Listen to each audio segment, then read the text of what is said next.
할렐루야. 하루를 시작하는 성도들께 하나님의 은혜와 평강의 축복이 함께 하시길 기도합니다. 오늘 하루 우리의 삶을 인도하실 하나님의 은혜를 기대하며 주시는 말씀 앞에 하나님을 향한 소망의 복음을 붙드시는 성도님들 되시기 바랍니다. 10월 15일 말씀으로 여는 아침, 오늘 우리에게 주신 하나님의 말씀 욥기 8장 1절에서 7절 말씀입니다. 수앗 사람 빌닷이 대답하여 이르되 내가 어느 때까지 이런 말을 하겠으며 어느 때까지 내 입의 말이 거센 바람과 같겠는가. 하나님이 어찌 정의를 굽게 하시겠으며 전능하신 이가 어찌 공의를 굽게 하시겠는가. 내 자녀들이 주께 죄를 지었으므로 주께서 그들을 죄에 버려두셨나니 내가 만일 하나님을 찾으며 전능하신 이에게 간구하고 또 청결하고 정직하면 반드시 너를 돌보시고 내 의로운 초소를 평안하게 하실 것이라. 내 시작은 미약하였으나 내 나중은 심히 창대하리라. 아멘. 오늘 욥의 친구들 가운데에 두 번째 친구가 등장합니다. 수앗 사람 빌닷입니다. 욥의 친구들은 욥의 그동안의 원망과 탄식을 듣고 굉장히 놀랐습니다. 이제까지 그들이 알고 있었던 욥의 모습과는 전혀 다른 모습이기 때문입니다. 언제나 모든 이들에게 존경을 받을 만큼 온전하게 또 신실하게 살았던 욥, 한결같이 경건하고 그의 언행이 단정했던 욥이 자신의 형편과 처지가 바뀌었다고 하여서 마치 그의 근본이 바뀌어버린 것처럼 자신의 억울함을 주장하며 울부짖는 모습이 더 이상 신앙인으로서 울부짖는 모습이 아닌 정말로 불신앙인과 같은 그런 모습으로 무너지는 것처럼 보였기 때문입니다. 사람이 아무리 힘이 들어도 근본은 바뀌지 않는다라고 그렇게 이야기하지 않습니까? 그런데 욥의 친구들이 볼 때에 그동안 알고 지내왔던 욥의 모습과는 너무나도 달랐기에 그래서 오늘 두 번째로 빌닷이 더욱더 단호하게 욥을 꾸짖습니다. 오히려 그동안 욥이 탄식하고 탄원하며 변명하듯이 했던 자신의 그 속의 마음을 쏟아놓았던 그 모습을 볼 때에 빌닷이 분노를 느낍니다. 그리고 그가 보기에 욥의 고난은 분명 그의 죄 때문임이 분명한데 욥은 여전히 자신에게 죄가 없음에도 하나님께서 까닭없이 괴롭힌다라고 계속 원망을 하고 있기 때문입니다. 여러분, 욥의 이런 모습을 볼 때에 빌닷의 마음이 어땠을까요? 아마도 욥이 너무너무 뻔뻔하고 하나님 앞에서 불경하기 그지없다라고 생각하지 않았겠습니까? 그래서 욥이 더 이상은 항변하지 못하도록 할 마음으로 더욱더 단호하게 말을 하는 겁니다. 내가 어느 때까지 이런 말을 하겠으며 어느 때까지 내 입의 말이 거센 바람과 같겠는가.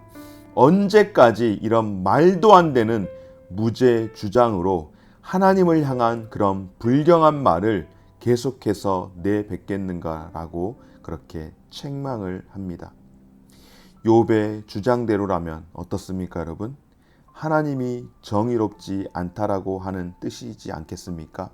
그러니 빌닷의 입장에서는 그게 대체 말이 되느냐라고, 하나님이 어찌 정의를 굽게 하시겠느냐라고 그렇게 이야기를 하는 겁니다.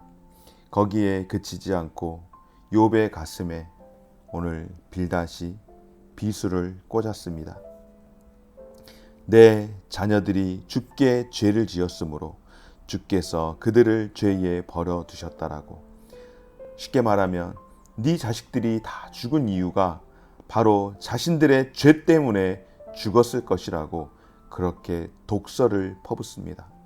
여러분, 아무리 관계가 악화 일로로 치닫을지라도 그래도 해야 할 말이 있고 하지 말아야 할 말이 있지 않겠습니까? 보통 신혼부부들에게 저도 그 교훈을 늘 마음에 새기고 있는데, 신혼부부들에게 꼭 이야기해 주는 말이 있습니다. 무엇인가 하면은 상대방의 부모에 대해서 가급적이면 언급을 하지 않는 것입니다. 그리고 이야기하다 보면 언급이 될 때가 있겠죠. 시부모님이 어떻고 또 처가 어른들이 어떻고, 물론 비난을 하려고 하는 것이 목적이 아님에도 불구하고 때로는 이야기하다 보면은 불편할 때가 분명히 있지 않습니까? 그럴 때 저 역시, 저라고 어디 거기에서 자유로울 수 있겠습니까? 그럴 때에는 저 역시 예를 들어서 처가 어른에 대한 불편한 마음이나 서운한 마음이 아니라 어떻게 이야기하다가 그런 이야기가 나오면은 얼른 저희 본가 이야기도 살짝 꺼냅니다. 미안한 마음에 혹여라도 그런 일들로 감정이 상하지 않도록 하기 위해서. 결혼하고 제 아내와 그런 이야기를 나눴었습니다. 가능하면 불편한 감정으로 양가 부모님의 이름은 절대 언급하지 말도록. 그렇습니다, 여러분. 마치 정말로 절대로 아무리 철천지 원수라도 해서는 안 될 그런 말들이 있는 겁니다. 그런데 오늘 빌닷이 자녀에 대한 이야기, 이렇게 잔인한 말로 그렇게 이야기를 하고 말았습니다. 사랑하는 여러분, 때로 우리는 믿음이 좋다고 하는 사람들이 다른 사람들에게 오히려 더 깊은 상처를 주는 경우를 봅니다.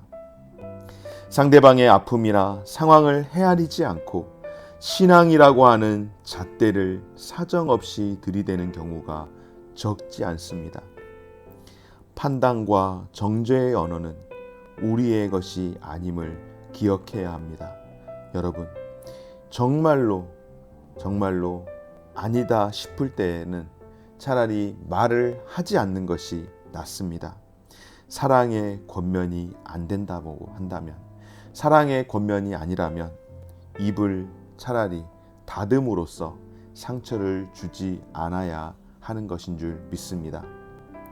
오늘 빌닷이 그의 잔인한 말로 욥을 궁지에 몰아붙이는데, 이제는 다시금 욥을 회유하기 시작합니다.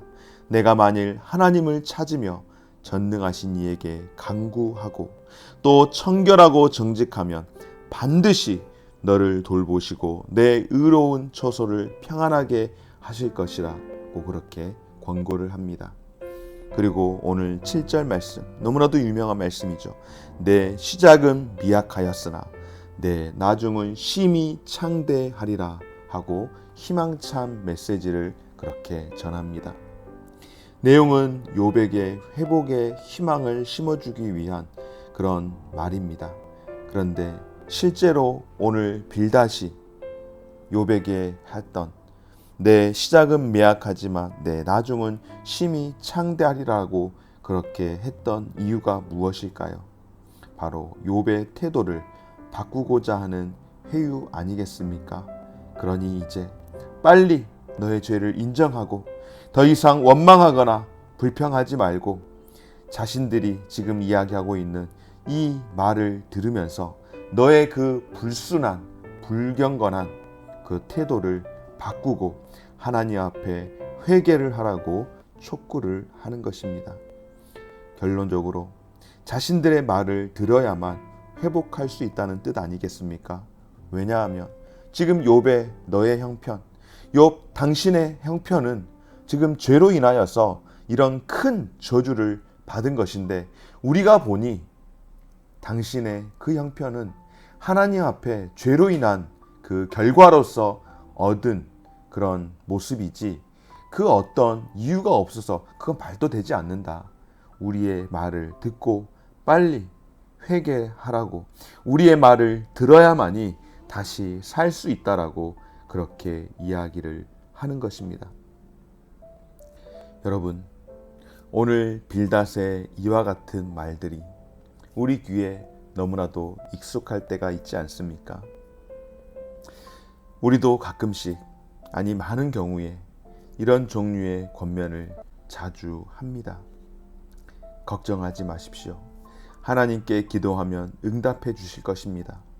신앙생활 잘하면 하나님이 지켜주십니다. 지금은 어렵더라도 믿음을 잃지 마십시오. 하나님이 기적을 반드시 일으켜 주실 것입니다. 물론 틀린 말이 아닙니다. 정말로 다 맞는 말이고 또 성도들을 그렇게 위로하고 격려해야 합니다. 모두 다 맞는 말입니다. 정말로 필요한 말입니다. 그러나 여러분, 모두 다 맞는 말이고 모두 다 필요한 말들이지만은 지금 욥의 상황과 그 마음을 헤아리지 않은 채 이렇게 그냥 울리는 꽹과리와 같이 권면하는 것은 결과적으로 공허한 가르침이나 훈계밖에 되지 않는다라고 하는 것이죠. 여러분, 함께 울고 함께 우는 것, 그것이 정말로 잘못되었음을 지적하는 것도 다 필요하지만 욥의 친구들 가운데에 틀린 말한 사람들이 거의 없습니다. 오늘 역시 빌닷도 마찬가지입니다. 그러나 때로는 그 마음을 먼저 헤아려 줘야 하지 않겠습니까? 사랑하는 여러분, 신앙생활을 열심히 하는 사람일수록 경건하게 살기 위해 노력하는 사람일수록 때로는 다른 사람을 판단하고 정죄하고 훈계하는 태도를 보일 때가 있습니다. 오히려 성경 지식이 많으면 사람들을 가르치고 그들을 고치려고 하기가 참 쉽습니다. 엄중한 잣대는 다른 사람이 아니라 언제나 나에게 먼저 그렇게 될 줄 아는 그런 사람이 되어야 할 줄 믿습니다. 오늘 저와 여러분들, 우리의 권면이나 훈계가 누군가를 오히려 상처 주는 그런 무기가 되지 않도록 늘 신중할 수 있기를 간절히 소망합니다. 때로는 우리의 온전하지 못한 지식이 다른 사람을 오히려 더 고통하게 하는 그런 도구가 된다는 사실을 기억하시고, 우리는 은혜 받은 자로서, 은혜 입은 자로서 또 다른 사람들에게 하나님의 은혜로 다가가고 품어줄 줄 아는 그런 삶이 되어야 하지 않겠습니까? 오늘 저와 여러분들 받은 은혜를 가지고 또한 그 은혜를 흘려 보낼 수 있는 그런 삶이 되어지시기를 간절히 소망합니다. 좋으신 하나님, 감사합니다.